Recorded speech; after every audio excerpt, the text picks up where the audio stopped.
Hi, I'm James Shillinglaw. I'm here with Matthew Upchurch, who is Chairman and CEO of Virtuoso. We're here in Melbourne at the Virtuoso Symposium, and we're going to talk a little bit about what's going on with luxury travel in Australia and Virtuoso Symposium. And this is Insider Travel Report.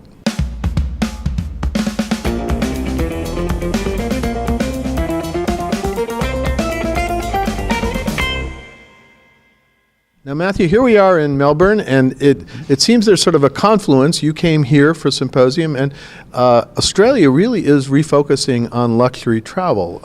What's your impression so far of how they're doing with this whole effort to re-engage with the luxury travel community?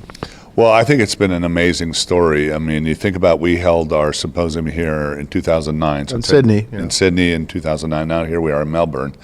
And it really is impressive. I mean, this has always been a highly desired destination in all the polls.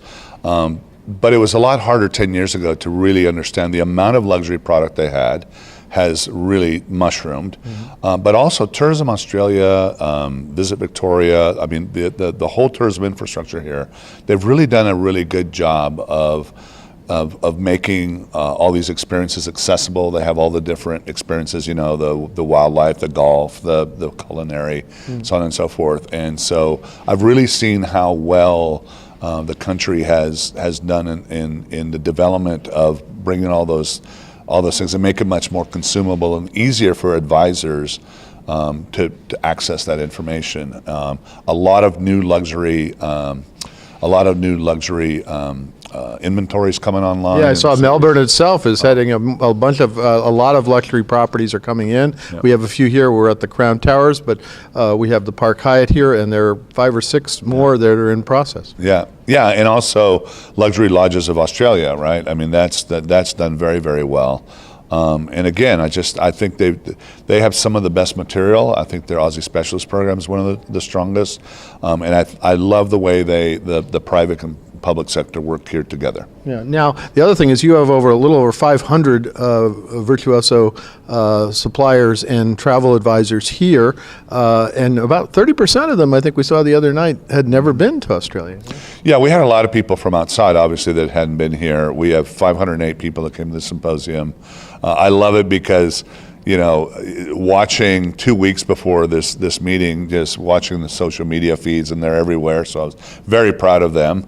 They were all over Australia. All over. I mean, they were. And it's funny. I come here at least once or twice a year because we also have a very strong Virtuoso presence here. Our network of advisors and agencies here is very, very strong. So I come here all the time, and I was looking at some of these things that they were doing, and it's like, my gosh, 90% of Aussies haven't even done this. So I'm very proud of what they were doing. But it's, you know, the food, the wine, the art, the sporting events. I mean, I didn't know. I just learned today, right? Here we were in Melbourne, that the CEO of Visit Victoria, 70,000 plus musical acts and events. More than New York, I think he said. That was twice as much. Yeah. New York only had 36,000. I mean, that's something I didn't know. I hadn't been counting, but 70,000 was an impressive number, and the amount, and this is a 24/7 city, which I didn't really realize. And you know, we all know Sydney, right. And I've been to other places in Australia, but this is the first time for me for Melbourne. Well, I really, you know, like I said, I've come here, but only for business, and I learned so much because this whole idea that Sydney is a city for seeing, Melbourne is a city for doing. Mm-hmm. And so their coffee culture here, their little bars, their food, and also you know, Peter, the CEO of Visit Victoria, said something I thought really got my attention. You know, Australia is a really huge place. In fact, I joke sometimes that the one good thing about Australia is it keeps Texans humble. Absolutely. Because we think everything's so big in Texas until you come here. Yeah, the distance are a little more. Yeah, so thank you, Australia, for keeping Texans humble. But the reality is that Victoria is a very compact state, comparatively speaking, right?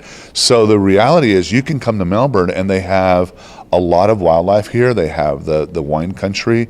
So there's a lot of really cool things that you can do within a much shorter distance within outside of Melbourne than anywhere else. So that's something that I really learned that I thought was very cool. Well, we have a few more days left here, and I'm sure we're going to have a lot of other great experiences here at this symposium, as we do at all your symposium, and your travel advisors that are attending are going to really get a much better sense of what Melbourne and its environs have to offer. And I hope I'm going to be staying on for another week just to take a look around this area and up in New South Wales and Sydney. And I tell you, it's an amazing country. Second time I've been here, and I keep wanting to come back, and I just never have the opportunity. But thankfully for the symposium, I was able to get here. Well, then, as an official friend of Australia, as bequeathed by the government, good on you, mate. There you go. Well, Matthew, thank you very much. It's great to see you, and congratulations on this year's symposium. Thank you very much. I'm James Shillinglaw, and this is Insider Travel Report.